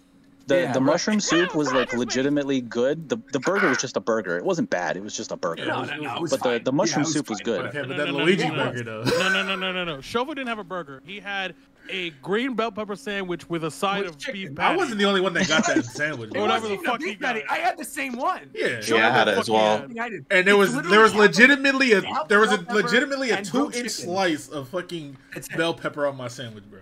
Yeah, it was. That bell yeah, that pepper, was grilled actually just chicken, half a and bell pesto. pepper. That was it. Yeah. Fuck out of here. No, but for real, Roger, when I was like packing Yes. my backpack for this trip, like my like toad bracelet was still in the one pocket, and I left it in there. I know That's I did. good. I left it in there. I Yeah, didn't. I I'll brought it just with me want because to I'm go just like, again. you know That's what? good. If I got Yeah. some free time, like No. I might swing by again. No. So No, if y'all you're- if never you're free, The catching other up. thing is too, since that, when I went last Wednesday, I will say the lines are way better. The line the Oh, yeah. second time I went was worse than when we went. Because when we went, it was raining and kind of like sleety. It was a Yeah, some hurricane. people The second out. time We that I know. went, it was literally nightmarish. Like I went and it was just children everywhere. I wanted to get the hell out of there quick. Way too many people. This third time that I went last Wednesday, not only was it not really busy at all, the Mario Kart line was 15 minutes. I was Damn. in and out. And on top of that, if you did single rider, you could just like pretty much immediately go on. And single rider wasn't even an option when we went. But basically, when you're walking through that Yoshi area in the queue line for Mario Kart. Like, you know, there's like the cave, the Yoshi area, the Bowser Castle area, and then you actually get on the ride. Yeah. Basically, the Yoshi area, you open up to it when you're walking through that initial like gateway. There's a door that goes to the right that's a single rider on top. You walk up a staircase, and then at the end of the staircase, you're in the room where they give you the goggles, and you're already at the Bowser area. So you bypass like all of the queue line, which admittedly, if you haven't seen it, is really cool. But if you just want to ride the ride and just have fun, you can get on that ride in like 10 minutes now. It's super quick. So you got to go on a weekday during the day when all the kids That's are at right. school. I mean, it was a Wednesday. By yourself. You gotta pick a school day. And it was great. Yeah, I had a good time. Yeah. At least it is, you know, that was better they did that than when we went on the ride that shall not be named. Had to walk through that entire thing to get to it. With no one there. Right. That's right. That's right. Yeah, we don't talk about that part of the park. That part of the park is bad. Yeah. Yeah, we didn't go there. I don't know what you're talking about. We didn't go on that ride. Yeah. My mistake. I think of something else. I don't want to hang out for too much Tears of the Kingdom talk, but also there's like the fucking after show stuff that's happening here, so I can't stay too long. But Roger, if you do want to go to the Nintendo World again this week, let me know. I will absolutely let you know for sure. Because we're done early. Normally we wouldn't expect this thing to die until Wednesday, Thursday, and it's dead today. So like we're tearing down tomorrow. We're done. I got 4 days until Friday to just do whatever the fuck I want. So that's great. And then Tears of the Kingdom, I don't have much to say because I've been so busy with this show. I'm literally 10 minutes in. I've done the first shrine. I've been like working my way towards the second one, and like that's it. But one of my friends has been sending me like, you know, non-spoiler clips of stuff and just like the constructions that he's putting together. I'm just like, I'm in so much fucking danger with this game. Like this is going to eat up so many hours of my life. I saw a clip today of someone literally like a full weaponized mecha robot. I'm like, what the fuck is going on? My buddy basically made one of those too, and I'm just like, I'm in so much trouble. I'm going to spend so many hours like doing like dumb shit like that.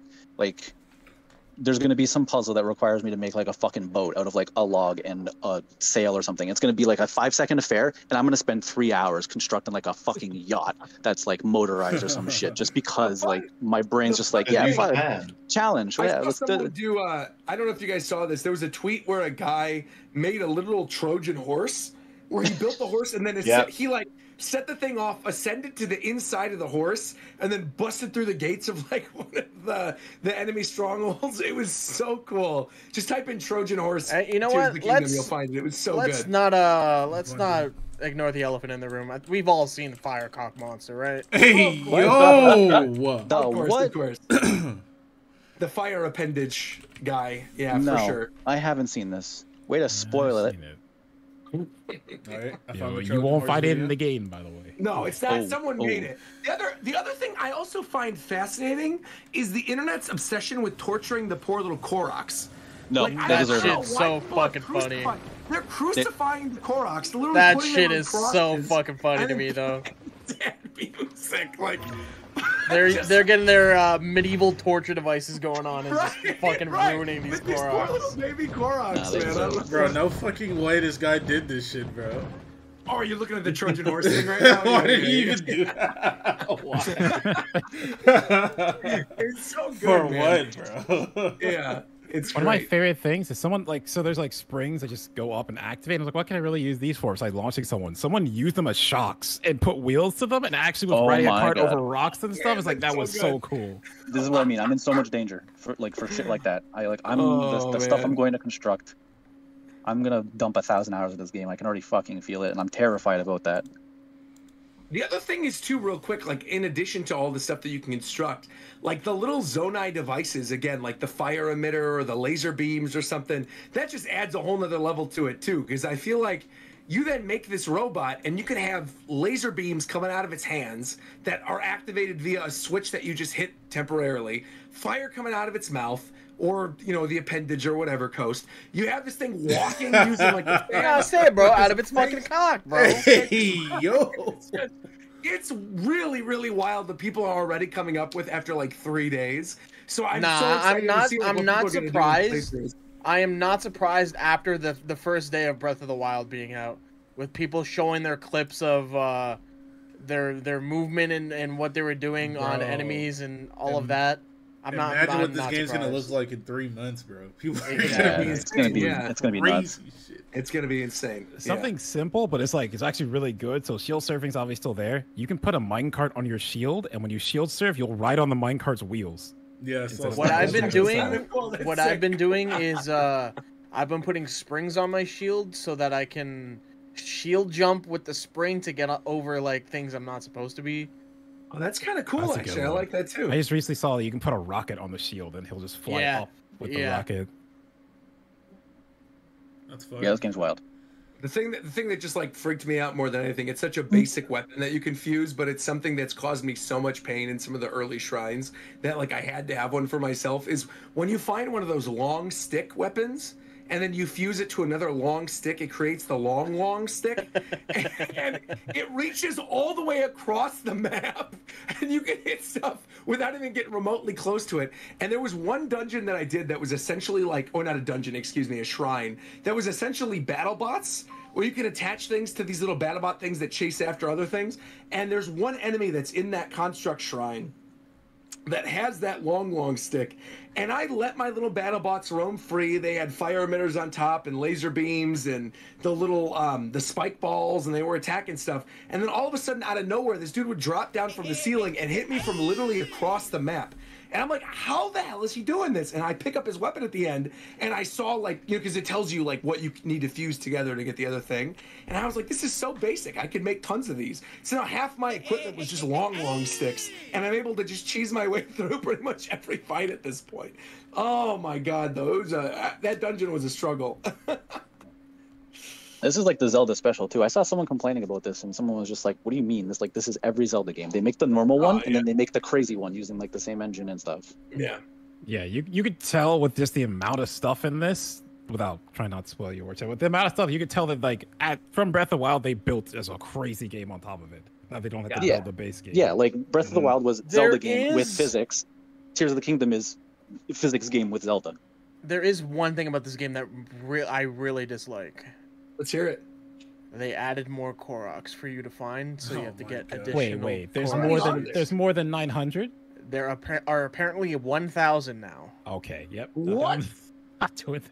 Are there 1,000 just Koroks or 1,000 Um, seeds? 1,000 Because there's a big seeds. Where's the difference. interactive map? Alright. at? Where is the interactive map? That's That- what I'm that- saying, man. That's I'm an loading up important Metacritic distinction. right now. That's an important distinction because the ones with the backpacks give you 2. Yeah. Oh.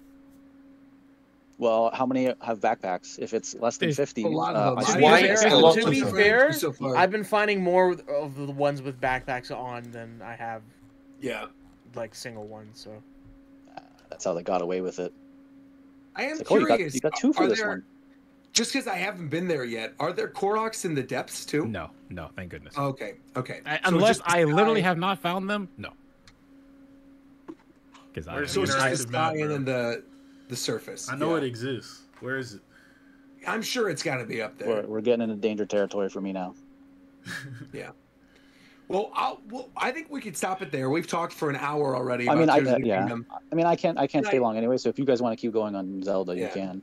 Well, I also kind of feel like there's not too much more that we can say because we're Yeah, all Without aside starting from to spoil spoiling stuff, stuff, yeah. I feel like right, and so I feel like by the next show, we can have a deeper discussion. Fidel will actually be here instead of streaming instead.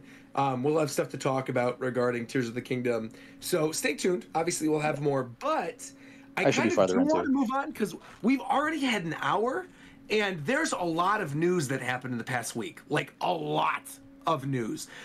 You mentioned very briefly the Redfall thing. Do you want to bring that up at all? Like the weird Redfall launch that happened, and Xbox, Coach, the guy you that want runs that? You want Xbox that? going on- You want that? I mean, Coach? go ahead. Okay, so if you didn't know, Xbox released their what they're calling their the next flagship IP for Microsoft, which is Redfall, which is a vampire kind of like Character Left 4 shooter? Dead almost. Yeah, it's like an arcade, not really arcade, but yeah, a character shooter for sure. And they were hyping the fuck out of this game because they wanted it to be super successful, and it got delayed.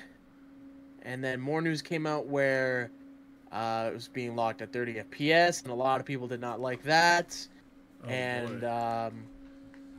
the game finally came out, and yeah, it was very underwhelming to say the least. No. To say the least, it was very underwhelming. No, okay. That game is dog shit, bro. That game is absolute fucking dog shit. To say the least of it. That's the least. No. Because to say it's dog shit is to say the least. Damn. Like, you open up the game and it just kind of throws you into. You really ain't shit for that. I was like, what? I know that sound. I got it. Okay. It throws you in, and you you're kind of not sure what's going on. The story is it's there, but it's also not. It doesn't make any sense after you play for an hour why you're really playing. Yo.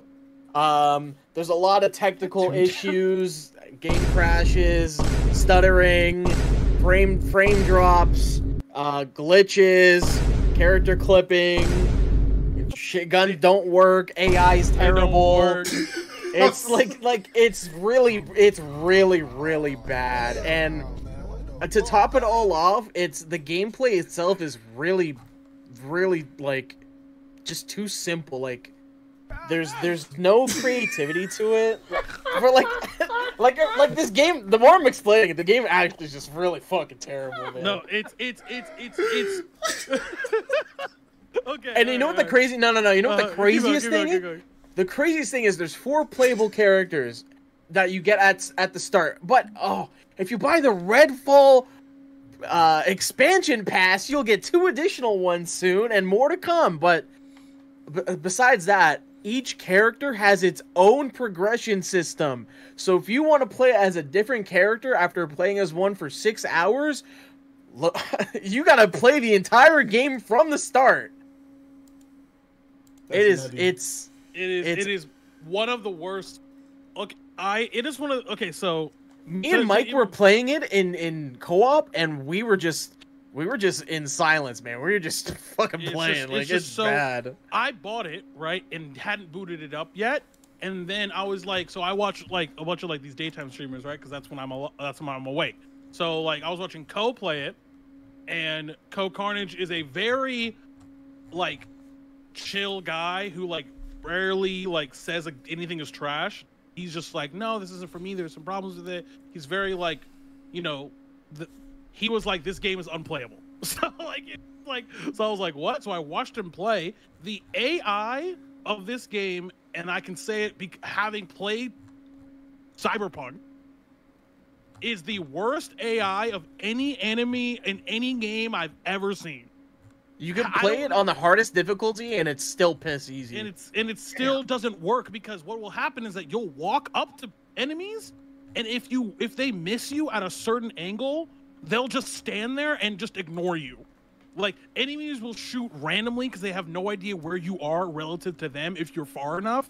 Not in the you're sneaking way, in the I'm broken and don't work way. It's so horrendously bad. The best thing about this, the best thing about all of this is, I think a couple days after the game released, Phil Spencer went on Twitter and just said, literally about to say "Hey, this, yeah. We fucked up, guys. We know, we fucked up. All right, we're sorry." And he did that interview with Kinda Funny, where he talked about just the state of the industry and Xbox's place in the industry as well, and kind of all the different things that they promised that they didn't deliver on. They said it was going to be 60 FPS. They said they admitted that it was running on a PC build and not the actual Xbox build. It's just all kinds of things. It does make me wonder, what happens if Starfield doesn't do well? Because I feel Final Fantasy 16. Well, Roger, that's a PlayStation exclusive, right? Yes. Phil Spencer promised that nothing will ever go wrong with Starfield after what happened with Redfall, so you don't have to worry there, okay? We'll see, man. I don't know. He literally. I don't trust Bethesda. I feel every single Bethesda game that's ever come out that I've ever played has always had issues. Yeah. I cannot think of one that was not buggy at launch. Yeah, no, all of them. That's the whole point. That's the whole point. All of them are like that. That's part of the appeal, I think, for a lot of people. Especially when it comes to Bethesda shit. And it's he went on that. There was an Xbox podcast, I guess. He also talked for another whole hour about that, and about the whole they were talking about game development and blah blah blah blah. And he was saying a bunch of PR shit. And my thing was there is an acceptable amount of things that have to happen in game development for them to be released, right? So my actual question before I even started the video is, I don't think he's going to answer this, but I need someone to ask how it passed QA. Because if you play the game for more than an hour, that game should have literally never passed QA, ever. Because the game literally doesn't work. So the fact that it passed, like, the fact that we even have it, fuck whatever states it in over the game stretch. The fact that it even was sold to people is the craziest thing about this whole thing. Because the game literally doesn't work. If I didn't know what game you were talking about and I just came back and sat down and started listening, I think you were talking about Pokemon Scarlet Violet. Right. No. It's worse. It's like 5 times worse, bro. It's worse than that? No. I don't think it's worse. No, on God, no. It is worse. It is worse. It's 100% worse. Because in Pokemon, the core game still works. In this game, Redfall, the core game does not work. Redfall, I soft locked like very easily in that game. God. Like, it's stupid. And you know what? Another thing is, you could be fighting a boss, right? And if you die during the fight, you would assume you'd have to restart the fight. If you just go back to where the boss is, they're just there standing there, like. It's so stupid. It's so dumb. This isn't related to. Real quick. I want to answer something in the chat because I saw people asking, because I had mentioned it earlier and they saw the tweets about it. People were asking if I could talk about Final Fantasy 16 yet. I cannot. The second I can, because I'm not even allowed to say like anything.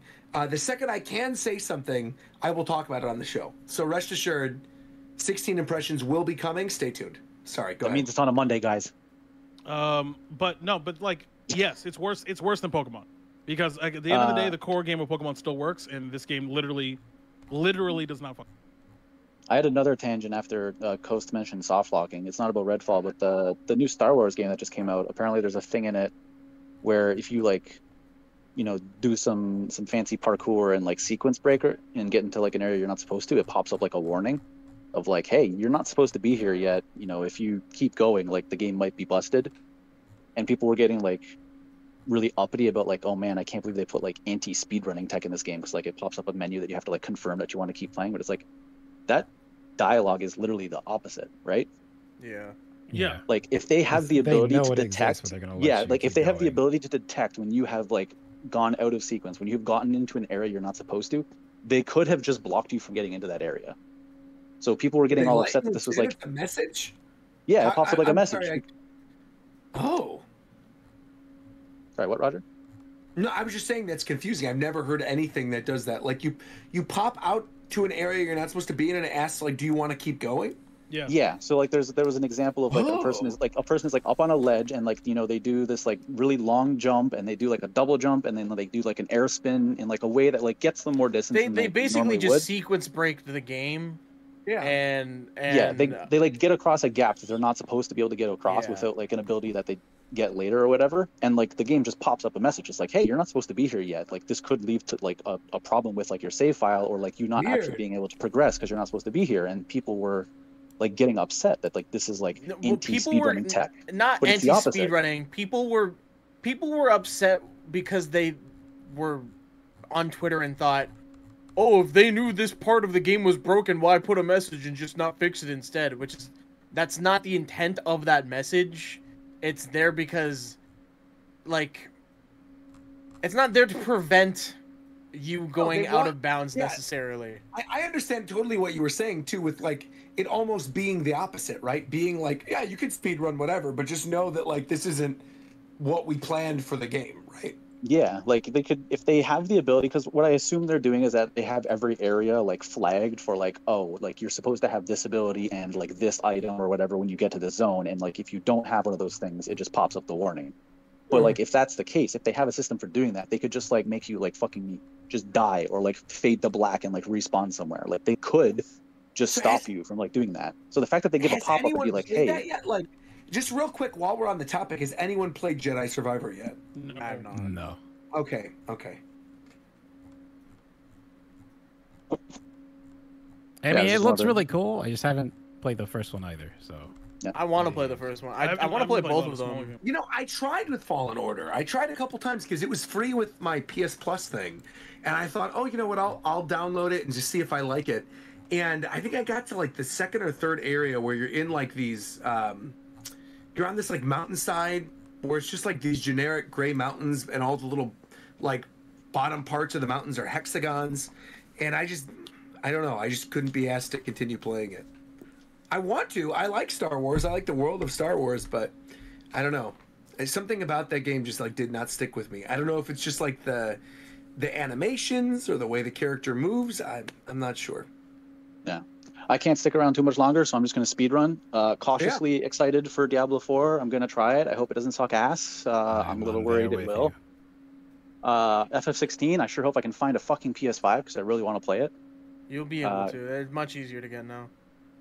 Yeah, it's like the only mainline FF game I've ever played is 14, which, by the way, a new patch in a week. Yeah. Woohoo. Let's go. We getting that last raid tier and the end of the story, kind of. Bomber class. What the is going fuck? on? Yeah, it's gonna be sick. All right, I gotta head out. Nice talking to you guys. I'll see you next episode. Sounds I won't be good. swamped. Bye. I'm not gonna be fucking Jesus Christ. I'm not gonna be fucking swamped getting ready for this broadcast because it's done now. So I'll have fucking time to be on the podcast again. Very good. Very, very good. Right. Take care, buddy. Bye. Stay safe. I'll kill him using the word calculator. You would think Ricky would be on this episode with this shit going on. I truly believe with that soundboard, I thought Ricky was in the background. Well, real quick, something else I want to bring up, because we touched on it very briefly during the Tears of the Kingdom conversation, are those Nintendo financials, because there's some kind of crazy stories coming out of this. So since the last show, Nintendo released their sales data for the past quarter. The Switch is now the first Nintendo system in history to pass 1 billion, with a B, billion software sales. They have sold 1,036,000 units. No, excuse me. 1,036,000,000, units of software on the Nintendo Switch, which is truly wild. And their hardware is now at 125 million. They said they're projecting another, I think it was 15, moving into the holiday season this year. Obviously, with Tears of the Kingdom coming out, being the success that it is immediately out of the gate, a lot of people, are reporting on how good the sales data for that game is. It's the quickest selling game in the history of France, was one of the reports that came out earlier today. It truly is wild to think that the Switch has sold that much, especially considering, think about the Wii and the amount of garbage shovelware that is on the Wii that would have been included with the software data for that system. The Wii capped out at 921 million units. The DS, also sort of in the same situation, capped out at 948. And the Switch, again, is at 1,036,000,000. With hardware sales of 125 million, which is just under the Nintendo DS, which it will most likely surpass after this upcoming holiday season. Just really wild sales data. I know it's not necessarily the most interesting thing to everybody, but it's just something I think that was like interesting and worth noting to bring up here. Is just what a sales juggernaut the Switch is, and the fact that there still has not been a price drop for the Switch yet. Since it launched in early, the OLED is right there. But what I'm saying is that the base system has never changed I price. know, The OLED I know. That's wild. I mean, that's truly insane. That with the price drop and potentially like a Mario game or something, they'll potentially surpass the DS this holiday season is insane. No, Nintendo knows that their brand is as powerful as ever and that they can always get away with that shit. And unfortunately, we're going to have to deal with that. Speaking of getting away with things, Pokemon Scarlet and Violet has sold 22 million units, is on track to now beat Pokemon Sword and Shield, which is currently at 25. That is obviously pre the release of the upcoming Scarlet and Violet DLC. Scarlet and Violet has become the 7th highest selling game on the entire platform. Number 1, still in first place, is still Mario Kart 8 Deluxe with almost 54 million units. Second place, Animal Crossing New Horizons, 42 million. Super Smash Bros. Ultimate at 31 million. Breath of the Wild about to hit 30 million. It's at 29.8. Will hit 30 by the next sales data thing whenever that comes out. Sword and Shield is at 25.8. Mario Odyssey 25.7 million. Scarlet and Violet 22.1. Super Mario Party, weirdly enough, is at 19.1 million. Is the 8th best-selling game on the system. Super Mario Party. Think of everything that's on there. Super Mario Party beat Mario Superstars. Why is Crazy. that weird? Why is that weird? Yeah, I'm not surprised by that. Why is that weird? Superstars is a better game. I would have assumed that more people would have bought the other one. What do you mean? Mario Party is a better game for the casual person. Super Paper Mario Mario Party. was No. the first Mario Party game on the Switch, and it's a new Mario Party game. So I think that entices people more. Man, nearly 20 million units sold. Number 8, funnily enough, is a Wii U port, which is New Super Mario Bros. U Deluxe. Came in at 15.4 million units, and the reason that is particularly funny is New Super Mario Bros. U on the original system that it released on Wii U sold 5.8, so nearly triple what it sold on the base system. It sold as a re-release years later on the Switch. Kind of wild. I think probably bolstered in part due to the fact that it was one of like 4 games that were at launch when Switch launched in China. And then finally, still at number 10, still in the top 10 best-selling Switch games of all time, with 15.3 million units coming in at number 10, Ring Fit Adventure. Let's go! Wow. Which again, when you put in perspective like some of the other Wii games that came out that it was potentially up against, you look at Wii Fit Plus, which came out like during the peak of the Wii height. That game sold 22 million, and Ring Fit has sold 15. Truly wild. Ring Fit's actually really fun. Highly recommend it if you are interested in fitness games at all. You like RPGs. You want to just, do something fun to keep yourself in shape in between Zelda. Ring Fit Adventure is a pretty fun little game. But wow, top 10? Pretty much guarantees that whenever the next Smash game comes out, Ring Fit Trainer will absolutely be a character. The trainer? Don't you mean the demon, or is that the actual trainer? They could do Drago as well, which is like the giant dragon demon thing, but I think they're probably going to do the trainer with the little ring guy. Yeah, I think that's probably going to be most likely. A lot of those games came in clutch during COVID. Yeah. Mm-hmm. Animal Crossing and Ring Fit especially, I feel like were definitely boosted by COVID numbers. Yeah, truly wild sales data though. Pretty much everything else that you would expect, everything that you think would have hit 1 million has hit 1 million by this point. That includes Xenoblade Chronicles 3, Bayonetta 3, pretty much all the new games that came out since the last fiscal year. Kirby in the last fiscal year outsold Smash, which is pretty surprising considering what a sales juggernaut Smash is, but I think they're kind of hitting a point where now everybody who has a Switch who wants it has probably gotten Smash Brothers. But Kirby is doing very, very well. That was something that came up. I'm looking on here really quickly if there's any other thing to note. I'm looking at their IR library, management policy, financial results, financial earnings. Let me scroll down this real quick. This is from the 9th. So this is 6-day-old news, but figured it's good to bring up anyway. If I look on here, if there's a list for TBA games to come, I know one of the things that was on there was Metroid Prime 4, still listed as a TBA game. No huge surprise there. I think we're all kind of still expecting Metroid Prime 4 will be released at some point. But that game is still just a PNG is crazy. It is. I actually think, let me correct myself. It says here that Metroid Prime 4 is the only TBA release on their launch schedule as of yet. The next game to release after Tears of the Kingdom is Pikmin 4, worldwide release on July 21st. And then there is literally nothing on the calendar after that except for Metroid Prime 4, which again leads me to believe they're probably going to have something for the holiday season. Honestly, so, I'm happy about. Yeah. Ready to move on. Ready to, I don't need any more games I need to play every other week. Let me stew with this one already. Yep. Something else that was brought up in their financial data is that the Super Mario Brothers movie has become Illumination's highest-grossing film of all time, above the previous winner, which is, I think, the Minions 2. Yeah. So Minions Super Mario movie breaking every single record that it possibly could. Nintendo doubled down during their Q&A, mentioning that Nintendo Pictures is here to stay, implying there will be, as if there weren't going to be, more Nintendo movies, potentially with more Nintendo franchises. They also touched on, in terms of initiatives to expand the number of people who have access to Nintendo IP. They touched on the grand opening of Super Nintendo World being a big success in Hollywood. Also touching on the recent announcement of an opening of the Nintendo Kyoto store, which is going to be opening in Kyoto, which is obviously where Nintendo is headquartered in Japan. That'll be opening on October 17th. With most likely specialty merchandise. There's currently a Nintendo store that's in the Shibuya Parko, that's in Tokyo, that has a lot of special stuff as well.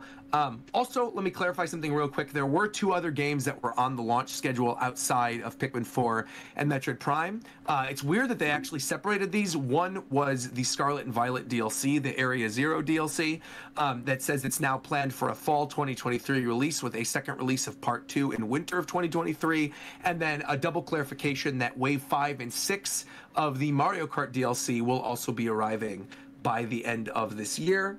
Also touching on the fact that Splatoon 3, just in the last quarter, sold 10.6 million units in Japan, is the only major Nintendo IP to sell more in Japan than worldwide.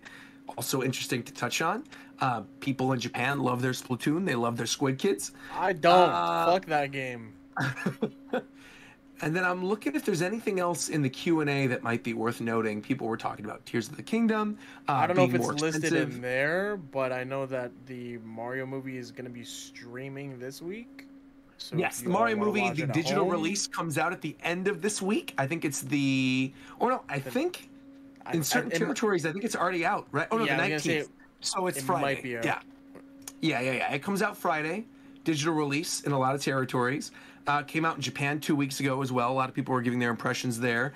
Apparently, it had a different script in Japan, where they had screenings that were English dub with the Japanese subtitles, sort of like alluding to the jokes in the English script, and then a totally different Japanese script, which is kind of interesting.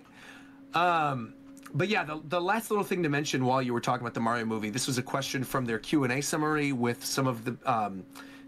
their financial people, and it says here, the Mario movie's a big hit. What impact will that have on your strategy in expanding the number of people who have access to Nintendo IP? And do you expect non-game revenue to account for a greater percentage of total revenue in the future? Or do you see this one as the result of IP expansion initiatives you have implemented to date, basically implying, is the Mario movie and this similar type of thing is going to be making more money than games in the near future? Furukawa mentioned that there has been positive reception worldwide to the Mario movie, and that Miyamoto, who served as co-producer, also appreciated the response. They heard that many of the people who are going are families, and that the movie is perfect for all ages. It's a great example of expanding the IP, but in terms of the impact on our business in the short term, revenues from the box office and secondary uses of the movie will be reported in sales during the next quarter.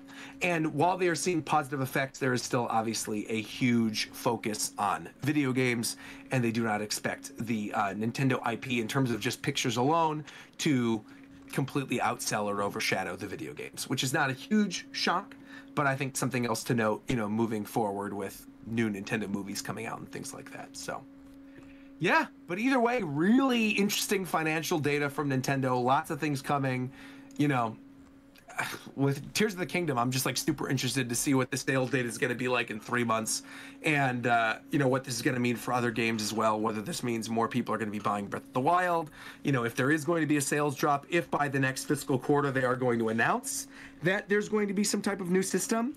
The other thing worth noting that was brought up not only during this financial data news, but also was brought up prior to this, I think reported by Jeff Grubb, if I'm correctly stating this, there will not be a Nintendo Direct this summer. They've clarified that there will not be a June Nintendo Direct during the regular time they would do one, around E3 time. There's already a previously announced Xbox showcase. I think Square is also announcing something as well, but there will not be a Nintendo Direct in the summer. That leads me to believe that there will probably be like a Pikmin Direct or something to hype up that game, but this will be the first summer in a long time with absolutely nothing in terms of new Nintendo news, with the only thing being that they recently announced that there's going to be a Nintendo Live that happens the same week of PAX, which is going to be in September. So there's going to be an E3-like event from them in September alongside PAX at Nintendo Live. No news yet in terms of announcements of that. We don't know whether or not they're going to announce a new system or new games or anything to that extent. There are rumors of potentially concerts that will happen there, similar to the other Nintendo Live events that happen in Japan, potentially like a Mario Kart tournament, Smash, things like that. But yeah, no Nintendo Direct this summer at all. And with the only thing coming up in the near future that we know about being the September Nintendo Live event around PAX time. Yeah. End of an era. Pour one out. Yeah. I do miss the old press conferences. I wish Mike was here to talk about them because I feel like, you know, I watched him rewatch some of those press conferences relatively recently on Twitch, and it was a fun blast of the past to see. The late 2000s ones were like absolutely like nostalgic. They are peak, yeah, for sure. I think starting from like the first one that Reggie did with the announcement of Twilight Princess, yeah, even leading through like the bad ones in the Wii era, where you had like the really shitty Wii Music one, where people were on stage blaring music, or like the one after that where they announced Galaxy 2. So there's some of the other weird, funny, cringy moments that happened, like My Body Is Ready, We Fit, the oh yeah, snowboarding with like Shaun White. There were just a lot of funny E3 moments, and it's kind of sad that we're not getting that this year. So yeah, but there will be some type of video game news at some point in June. Stay tuned, even though most of us will probably be busy with Final Fantasy and with Street Fighter and with Tears of the Kingdom. On the topic of Street Fighter, one last thing to mention before we wrap up the show. There's been a new video showing off Jamie as a character in Street Fighter. Capcom released a character guide for Jamie, as well as an open beta series video talking about the game. And I think there was also something else that got announced recently for Street Fighter as well. Tito, do you have any information on this? Hold on, let me sit up. I was sitting back. There was a they've been releasing maybe two or three videos for Street Fighter 6, especially with the announcement. So there will be 8 characters in the beta that's happening this weekend at the time of this release/recording. And the game's coming out in a few weeks, and they've just been slowly but steadily releasing character guides for everybody. They have like Ryu, they have Jamie, they have Chun-Li, I think, Luke, I think, and Kimberly.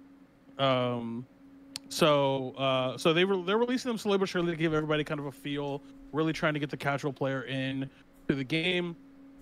And then, like I said, they got 8 characters on release, which I believe are the aforementioned characters: Jamie, Chun-Li, Ryu, Jamie. I said Jamie. Oh, sorry, Luke, Juri, Malik Guilekad. Yeah, thank you.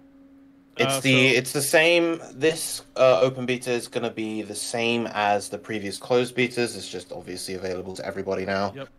And I think the whole reason why they're doing these quick mini character guides is just to give people quick introductions on the characters that are going to be in this open beta coming up on the 19th to the 21st of May.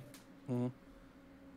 Yeah, so they were, and then they'd had a 1-hour dev interview, just kind of asking, fan questions, whatever people care. If you care about music, the jukebox is there. They basically confirmed the functionality exists. I don't know if there's going to be a proper jukebox. They did not confirm a proper jukebox mode, but they did confirm that you can play whatever music you want in World Tour mode as well as training mode. But the ability to play any music on any stage is not confirmed as of this. I'm still mad. Well, there's a tangent in Tekken that's just stayed on PlayStation. They never brought that to PC. That's weird. The jukebox was like a PlayStation thing for Tekken, where you can go to any stage and set whatever song you want for the whole Tekken library. It wasn't on PC. Yeah. Maybe they changed it now, but it wasn't on PC for ages. I still don't think it is. That is weird. But yeah, so games comes out in a few weeks. Game looks very, very good. Plays very, very good. So it's a good 1-hour video. You can either watch the interview or you can just watch like Max's video. Max's video is also very good because they talk about like design philosophy between modern controls and classic controls, and because people are mad about that, I guess. But their reasoning is very valid about why you have modern controls on a fighting game like this. And the number one thing is sales. So, and modern controls help that. So, I'm excited. The game's gonna be fire. Yeah. Oh, something else worth adding on about Street Fighter 6 is that a couple of weeks ago, a lot of content creators or like FGC heads were invited to Capcom offices in various locations to try out a close-ish to final build of the game, where they had access to a bunch of other characters. So the characters that like aren't in this demo or the beta, I should say. And so there's been quite a lot of footage of those characters as well. You know, check out people like Sajam and Tasty Steve, Maximilian. They, you know, all the noteworthy FGC people have been uploading plenty of content for the game. It's really cool to see all the other characters in motion as well. Yeah, somehow Fidel was on that list. He got invited. But, yeah. Insane. Sure, man. Geeflo's correct. Geef All looking, I'm scary. saying is, where's the Virum commentator pack? Oh God. Look, man, I'm not in the Capcom circle yet. Give me a few years. One day. I was gonna say, wait until Street Fighter comes out, and then you'll get there. All right. Well, I think that wraps up pretty much everything. We touched on the Nintendo financials, talked mostly about Tears of the Kingdom. If you're not interested in Zelda at all, we're very sorry that this wasn't the show for you. Don't play Redfall if you want. Don't play Redfall. Don't play Redfall. One quick thing I will mention, though, which I guess we didn't bring up, Mortal Kombat. There was the teaser for the next Mortal Kombat game. Are they skipping 12? Is it going to be a reboot? Like, what's going on? Look, man. Look, Ghost. You can get your shit off. I don't give a fuck. Yeah. This game has been teased for 18 years. I do not give a flying fuck about this game anymore. You can't make me. No one can. Ed Boon, shut the fuck up talking to me, bro. Really, you know what? Actually, yeah, bro. Just shut the fuck up talking. God damn, shut the fuck up talking to me. I'm done.